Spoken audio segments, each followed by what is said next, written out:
साहब भी मौजूद हैं, उनसे हम बात करेंगे।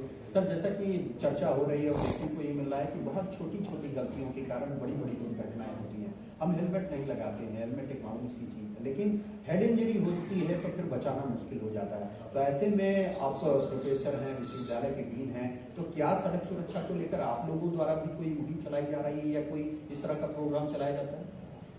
निश्चित रूप से आपके जो विषय है बहुत ही महत्वपूर्ण है और मुहिम जहाँ तक चलाने की बात है, कक्षाओं में समाज से लेकर के समस्त गतिविधियों पर, विचारों पर कुछ न कुछ कहा जाता है और हेलमेट लगाने को लेकर के, सीट बेल्ट लगाने को लेकर के, और सबसे महत्वपूर्ण है नैतिकता की बात मैं कहना चाहूँगा।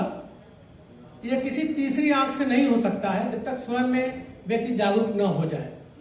कल्पना करें आप, आज से 25-30 वर्ष पहले इतने ज़्यादा ये मोबाइल भी नहीं थे और कैमरे भी नहीं थे, लेकिन एक बच्चा जब बाजार में जाता था तो उसको भय रहता था कि मैं कोई ऐसी गतिविधि करूंगा तो मेरे घर तक सूचना चली जाएगी, दादा तक खबर चली जाएगी।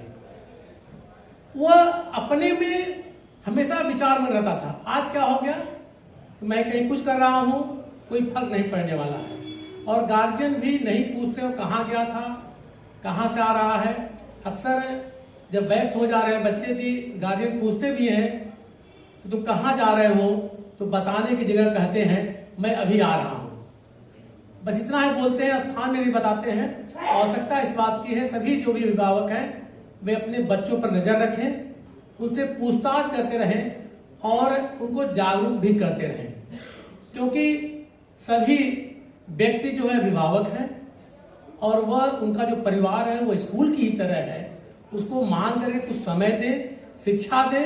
एक एक व्यक्ति भी शिक्षा देगा तो कोई एक भी बच्चा बचेगा नहीं। बस यही भावना रखनी है। एक एक व्यक्ति से परिवार है, परिवार समाज है, समाज से देश है और ये भावना भारतवर्ष के लिए अत्यधिक महत्वपूर्ण है। अभी जो कि चर्चा हम कर रहे थे, इसके पूर्व में भी प्रश्न भी था। प्रश्न इस रूप में है कि जो भी प्रशासक हैं, अभी तक अतिक्रमण होता था, लेकिन मैं देखता हूं कि अब टेंट लगा करके बाजार हो रहा है, सड़कों पर टेंट लगा दिए जा रहे हैं। ये बहुत कष्टप्रद स्थिति है।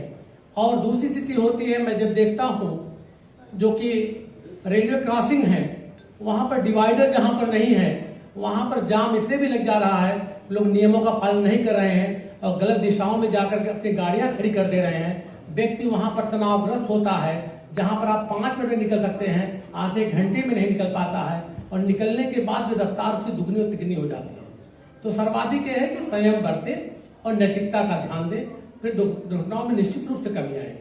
लेकिन सर, कहीं ना कहीं हमें भी ये समझना होगा कि सड़क सुरक्षा अभियान में सिर्फ जिम्मेदारी जिला प्रशासन सरकार की ही नहीं है जी। हमें भी समाज के हर वर्ग को आगे बढ़कर आना होगा, अपनी जिम्मेदारी निभानी होगी, क्योंकि जिस तरह का आपने उदाहरण दिया ये कहीं ना कहीं गलती हमारी है। तो हम मॉनिटरिंग, जिला प्रशासन मॉनिटरिंग कर सकता है, अभियान चलाता है और इसी के कारण दुर्घटनाएं होती हैं। तो कहीं ना कहीं जो ये कहा जाता है सड़क सुरक्षा अभियान के तहत कि पहले परवाह, फिर पहल, फिर प्रयास और फिर परिवर्तन, और ये सब हम सबको मिलकर करना होगा। जैसा कि सर ये बात आई कि सबसे ज्यादा जिम्मेदारी युवाओं की रहती है।